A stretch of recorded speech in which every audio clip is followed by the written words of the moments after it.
Alors, Monsieur le Président, bonjour. Avec le ministre, vous avez évoqué 11 mesures pour Saint-Pierre-et-Miquelon, parmi lesquelles le logement, un besoin d'une centaine de logements d'ici 7 ans. Vous attendez quoi exactement de l'État pour ce sujet? Alors déjà sur la question de la méthode, le principe a été validé par le ministre, en tout cas d'avoir une approche thématique. Donc en effet, on a évoqué la question du logement, du développement économique et de l'avenir du village de Miquelon, la première heure, et puis ensuite après on est passé sur d'autres thématiques, des sujets plutôt d'actualité. Sur la partie du logement, ça fait quand même quelques années que la collectivité mène un combat pour faire en sorte qu'il y ait des dispositions nationales qui puissent s'appliquer à Saint-Pierre-et-Miquelon. Deux en tête principalement, l'ANA, c'est l'Agence nationale d'aide à la rénovation, en quelque sorte à l'habitat.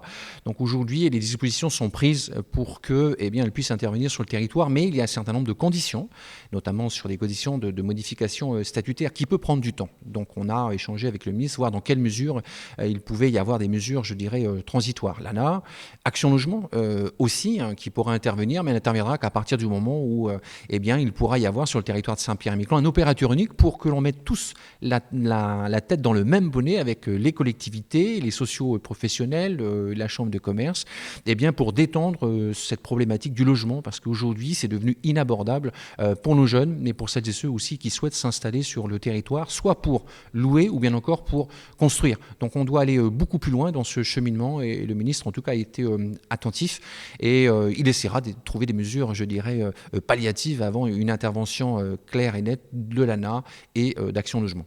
Sur le village de Miquelon-Langlade qui va être déplacé, alors on imaginait que ça allait être un atoll des Tuamotu qui allait être submergé par l'océan en premier. Finalement, c'est à Saint-Pierre-et-Miquelon, Miquelon-Langlade. Est-ce qu'aujourd'hui, vous avez une méthodologie pour déplacer ce village qui, c'est la première fois en France, c'est assez inédit, c'est le réchauffement climatique. Est-ce que vous avez une méthodologie par rapport à ça? Alors oui, la première, c'est de la concertation avec les services de l'État, le gouvernement et le maire de Miquelon-Langlade et de ses élus, donc, et la collectivité, bien entendu. On a signé une charte d'engagement. La collectivité modifie ses documents d'urbanisme pour répondre aux attentes de la future définition du village. Et puis, il y a un mois, la collectivité a cédé pour l'euro symbolique 140 hectares. Ça, c'est une étape. Les choses vont se faire dans le temps. Il faut une cinquantaine d'années, et une réunion technique est organisée à l'Élysée lundi de la semaine prochaine qui rentrera un peu plus dans les détails. Mais aujourd'hui, je crois que la population a besoin d'être rassurée, notamment pour celles et ceux qui souhaiteront partir, aller de l'autre côté, au sud du pont, comme on le dit, notamment sur la question de l'indemnité, l'indemnisation. Pour celles et ceux qui vont partir, aujourd'hui, il existe un certain nombre de fonds, je pense notamment au fonds Barnier, mais qui est plafonné à 40 000 euros. On sait très bien que celui qui souhaitera se faire acheter sa maison ne sera pas racheter sa maison à 40 000 euros pour en reconstruire une autre à 250 ou 300 000 euros. C'est inenvisageable.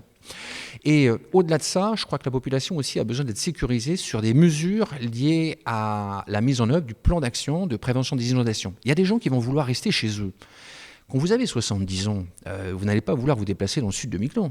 Donc il faut mettre en œuvre le PAPI, c'est 3 500 000 euros, 3 millions de l'État, 500 000 de la collectivité, pour accompagner la commune de Miquelon-Langlade pour faire en sorte qu'elle puisse sécuriser les habitants qui souhaiteraient rester dans le village. Est-ce qu'on sait alors déjà combien d'habitants sont concernés par ce déplacement et qui voudrait partir, qui voudrait rester? Est-ce qu'on a à peu près une ordre d'idée là-dessus? Alors aujourd'hui, il faut bien comprendre une chose, c'est que celles et ceux qui souhaiteront partir, partiront. Celles et ceux qui souhaiteront rester, on ne va pas les déloger. Ça, c'est un principe de base. Les éléments aujourd'hui, il y aurait en tout cas, ce qui est envisagé, 24 ou 25 par le maire du Miquelon, c'est de construire un quartier pionnier. Et aujourd'hui, il y aura une quinzaine de parcelles. Mais ça veut dire que derrière, il faut toute une organisation. Il faut tirer les réseaux, il faut amener l'eau, bien entendu. Et puis, au-delà de ça, ce que n'évoque pas non plus, à ma connaissance, en tout cas, les mesures du SIOM, c'est qu'est-ce qu'on fait de l'aérien, de l'aérodrome, aujourd'hui, qui est propriété de la collectivité territoriale. Qu'est-ce qu'on fait du port aujourd'hui, qui est en un piteux état. Donc là, les solutions, là aussi, devront être abordées pour avoir une vision générale et puis de faire en sorte que progressivement, il y ait une installation sur 50 ou 60 ans au sud de Miquelon-Langlade. D'accord, alors vous avez évoqué l'aérodrome de Miquelon-Langlade et du coup je rebondis sur l'aérien. Est-ce que c'était un des sujets, un des thèmes que vous avez évoqué aujourd'hui? Alors, il ne faisait pas partie des éléments du SIOM. Ceci étant, on a convenu avec le ministre aussi de l'évoquer, c'est-à-dire à la question de la desserte aérienne du territoire. Pour faire simple, il y a une délégation de service public aujourd'hui à une compagnie locale. Il y a des dessertes proches, c'est-à-dire sur l'espace régional canadien, et celles en lien avec l'Hexagone. Aujourd'hui, quand on parle d'attractivité du territoire, c'est compliqué de partir de Saint-Pierre ou de l'Hexagone pour venir sur notre territoire. C'est compliqué parce qu'il faut passer par un ou deux aéroports, donc il faut renforcer ces délégations de service public, notamment pour qu'il y ait plus de vols directs et non pas que sur une période de 12 semaines. 12 semaines, les billets ont été mis en vente mardi. Il y a déjà aujourd'hui, sur la période juillet-août, quasiment un taux de remplissage de 100%. C'est-à-dire que c'est un véritable succès. Eh bien aujourd'hui, il faut nous assurer que dans les ailes de saison, eh bien, on ait aussi de nombreuses personnes qui souhaitent se déplacer ou qui souhaitent venir sur le territoire.